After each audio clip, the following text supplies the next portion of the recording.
আসসালামু আলাইকুম, সবাই কেমন আছেন? আশা করি ভালো আছেন। ওই দিনের মতো আজকে আরেকটা ভিডিও নিয়ে আসলাম। ওই দিন অবশ্যই দেখছেন মাংস ক্লিন করার সময় যে সাদা আবরণটা আমি নিয়ে নিই, তা আবারও আজকে আপনাদের জন্য নিয়ে নিয়ে এলাম।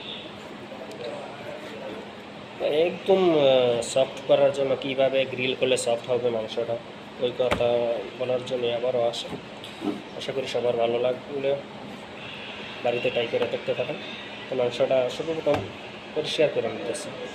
ওই ভিডিওটিতে আবারও বলছিলাম এই মাংসটা একদম কষি, যে এটার মাধ্যমে কম বয়সী গরু 1 থেকে 1.5 বছর ওই রকম গরুর থেকে এটা কালেক্ট করা হয়। কালেক্ট করাটা, এই মাংসটা কালেক্ট করাটার মানে যাতে কাবাবটা গ্রিল করার সময় একদম অল্প টাইমে সিদ্ধ হয়ে যায়। তারপরে আপনি যদি মাংসটা ওই রকম মাংস না পান, কম বয়সী মাংস, আপনি আরও প্রসেসিং আছে করতে পারেন। যে এটা মনে করেন কিউই, অবশ্যই আপনারা কিউই ফল চিনেন।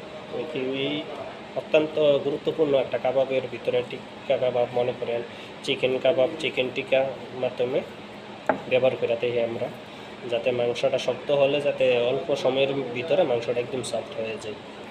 এও যদি কিউই ফল আপনাদের মাধ্যমে কালেক্ট করতে কিছু সমস্যা হয়, যদি বাজারে, মার্কেটে, সুপার শপে যদি না হয় বাংলাদেশে, অল্প সময়ের ভিতরে কালেক্ট করা যায়। একটা ফলের দোকানে যাবেন, আনারস, আনারস অবশ্যই চেনা।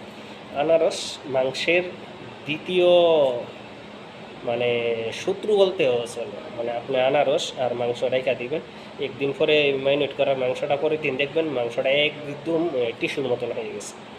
তো যেহেতু আপনারা বাড়িতে করতে চান বা ফ্রেন্ডলি সবাই পার্টি দিতে চান, অল্প সময়ের ভিতরে ম্যারিনেট করে মাংসটা কীভাবে সিদ্ধ করা হয়, কীভাবে গ্রিল করলে মাংসটা সফট থাকবে, খাইতে পারবেন। তো ওইটাই তো, অল্প পরিমাণ আপনি 1 কিলো মাংস বা 2 কিলো 3 কিলো মাংস আপনি ম্যারিনেট করবেন।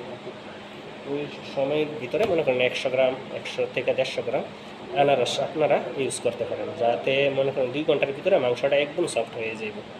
যেহেতু আমাদের দেশে একদম এই অল্প বয়সের গরু বা অল্প বয়সের খাসি মাংসটা একদম সফট হবে ওই রকম আমরা সচরাচর পাই না। আর যদি পাইও তাই তো ব্যয়বহুল টাকা, যেহেতু 1200-1300 টাকা কেজি গরুর মাংস। তো আপনার অল্প বয়সে গরু কিনা সেরা, যেই ব্যক্তি গরু জবাই করবে, বিক্রি করবে, ওর তো পোষাই বলে। তো এই বলেই যেই গরুতে 6-7 মণ মাংস হয়, ওই ধরনের গরুই জবাই করে। তো মাংসটা কেনার সময় অবশ্যই বলবেন যে দাঁড়ার সাইডের যে লেগ হয় পিছনের অংশের, ওই মাংসটা আপনি কালেক্ট করবেন। আবার রানের বা মনে করেন হাতের লই ওই রকম কোনো মাংস দিয়ে সেটা আপনি করতে পারবেন না, কিন্তু ওই মাংসটার ভিতরে